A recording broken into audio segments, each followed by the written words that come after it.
tous, aujourd'hui je voulais vous faire une petite vidéo explicative concernant l'outil pour calculer la quantité de boisson pour son mariage. C'est vrai que c'est un outil qui m'a été pas demandé mais soumis à l'idée on va dire parce que j'ai beaucoup de personnes qui venaient me voir en message privé pour me demander Pauline, si par exemple j'ai un vin d'honneur où il y a 150 personnes, combien il faut que je prévoie de bouteilles de champagne et de bouteilles de vin ou de... Et c'est vrai que de le dire comme ça, c'est pas forcément personnalisé. Et puis en plus, forcément, je peux pas répondre à tout le monde. Dans tous les cas, je me suis dit que ça pouvait être très pratique pour vous, justement, de disposer d'un outil comme ça, de faire des essais, de pouvoir le modifier en temps réel, suivant votre liste d'invités, comment elle peut évoluer, et que vous ayez tout à disposition pour être en autonomie si vous souhaitez. Donc, je vais vous présenter l'outil. Là, ici, c'est votre page récapitulative. C'est ce que j'ai appelé le tableau de bord. Donc ici sur cette page, il n'y a absolument rien à toucher. Ça va être vraiment la page fixe du fichier Excel que vous allez pouvoir imprimer à la fin pour avoir votre récapitulatif du nombre de bouteilles à commander ou à préparer, etc.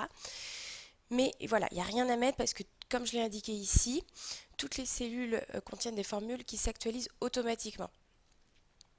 Donc, pour vous présenter, ici, on a les moments, on va dire, du mariage, vin d'honneur, dîner, lendemain si vous en avez un, et le nombre d'adultes et le nombre d'enfants, pour récapituler. Ici, c'est le tableau de bord. Ça va être le nombre de bouteilles de champagne, de fûts de bière, de vin rouge, de vin blanc que vous allez commander dans la totalité, ce dont vous allez avoir besoin pendant toute la durée du mariage. Et enfin, en dessous, en troisième partie, ça va être combien vous avez besoin de ces bouteilles, mais pour chaque moment de la soirée. Parce qu'on ne consomme pas du champagne ou du vin de la même façon au vin d'honneur qu'au dîner de réception, par exemple.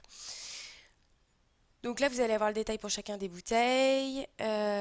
Ici, pareil. Et pour le lendemain aussi, si vous en avez un.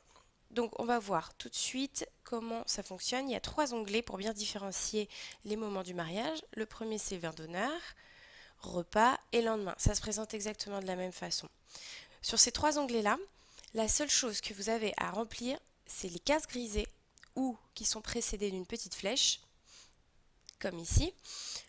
Et pareil, les cases qui sont aussi précédées par les flèches ici. Donc là, ça va être plutôt des cases à cocher et là, ça va être les chiffres à remplir.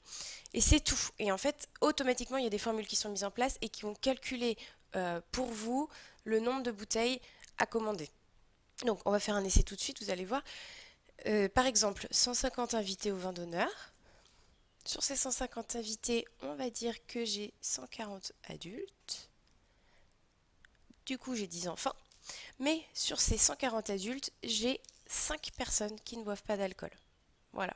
Il faut que ça et ça fasse le nombre global d'invités. Et après, on calcule bien, on sépare les adultes qui ne boivent pas d'alcool. Donc voilà. Dans tous les cas, laissez pas les cases vides, mettez toujours zéro, même s'il y a zéro enfant ou s'il y a zéro non-buveur d'alcool, peu importe, il faut toujours mettre zéro pour que les calculs se fassent, on va dire, normalement.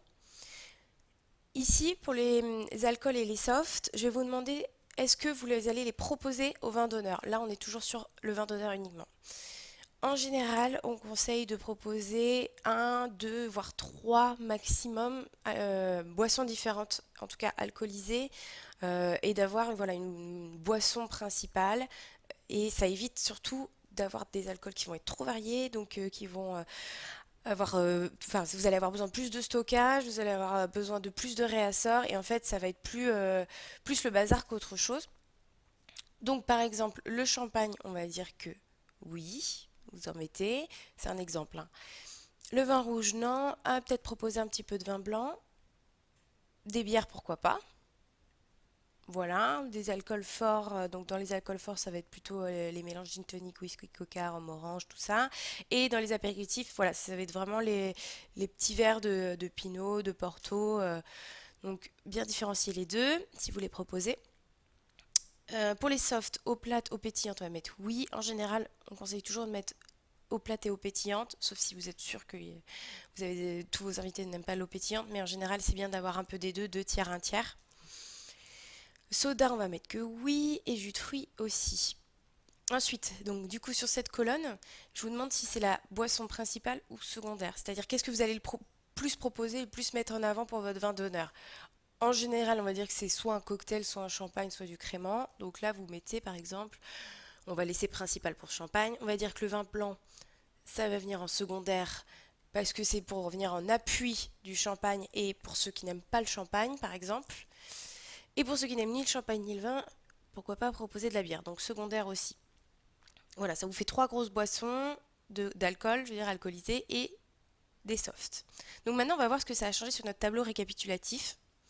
Donc là, ça vous a bien mis le nombre d'adultes et le nombre d'enfants au récapitulatif. Le graphique s'est animé, bon, ça c'est plus esthétique, mais ça vous permet de voir un peu ce que vous avez le plus à commander. Sur le tableau de bord global, là, ça y est, ça vous a fait rentrer des données. Et donc ça, alors pour l'instant, on n'a pas rempli les autres, mais après, une fois qu'on aura tout rempli, les quantités vont s'ajuster. Et surtout, c'est là qu'il faut regarder. Pour le vin d'honneur, ça vous a mis combien de bouteilles de champagne à commander? Vin blanc, 3 bouteilles, oui, parce que ça vient juste en appoint du champagne. La bière de fût, alors oui, hein, c'est pas deux bières, hein, c'est vraiment deux fûts de 30 litres. Eau plate, eau pétillante, soda, jus de fruits. Si par exemple, vous mettez que vous voulez que de l'eau plate et que vous voulez pas mettre d'eau pétillante, forcément les quantités vont s'ajuster. On va regarder ça tout de suite. Par exemple, je mets non pour l'eau pétillante. On avait 33 et 17. Voilà. Et maintenant, pour que ce soit équilibré et qu'il n'y ait pas de manque, ça s'actualise automatiquement. Voilà. Et donc, on va faire pareil avec le repas pour vous donner une idée pour le tableau récapitulatif. Donc là, pareil, on va mettre qu'il n'y a que 90 invités pour le repas, 85 adultes, 5 enfants, et on va dire qu'il y a toujours nos 5 adultes ne buvant pas d'alcool. Alors, est-ce que vous allez proposer du champagne? Donc là, c'est uniquement pour le dîner. Alors, si vous en proposez au dessert, par exemple, ou pendant la soirée, il faut le mettre, parce que c'est repas et soirée. Donc on va mettre oui. Donc contrairement au vin d'honneur, on était plus pour une bouteille pour 3. En fin de soirée, on va être plus sur une bouteille pour 6. Du vin rouge, on va mettre que oui. Du coup, pas de vin blanc, mais on va mettre du rosé. Euh, Pourquoi pas du digestif en dessert? Oui, oui, oui. Et on n'est pas obligé de mettre du jus de fruits. Donc là, on va voir ce que ça a rechangé. Donc là, on voit bien que les quantités se sont actualisées, comme vous pouvez le voir là. Et du coup, le tableau de bord aussi, c'est-à-dire que ça a fait la somme entre toutes les bouteilles de champagne que vous devez commander. Et pareil, en fait, vous pouvez continuer à faire ça pour le lendemain si vous avez un lendemain. Voilà, donc je pense que j'ai assez expliqué l'outil, je veux dire pour l'utilisation. Le lendemain, ça va être pareil, ça va être la même mécanique, hein, donc ça sert à rien d'aller plus loin. Si vous voulez retrouver la vidéo explicative, vous pouvez cliquer ici directement sur le lien qui sera dans votre fichier. Et puis si vous avez des questions ou vous avez besoin de plus d'informations, il n'y a pas de souci, vous pouvez me contacter via le site internet lecarnetblanc.com ou via Instagram où je serai nettement plus réactive. Et puis n'hésitez pas à me dire ce que vous en pensez, à me faire des retours sur Instagram. Je serai très contente de voir ce que vous servez de l'outil. Je vous souhaite une très belle journée et je vous dis à bientôt.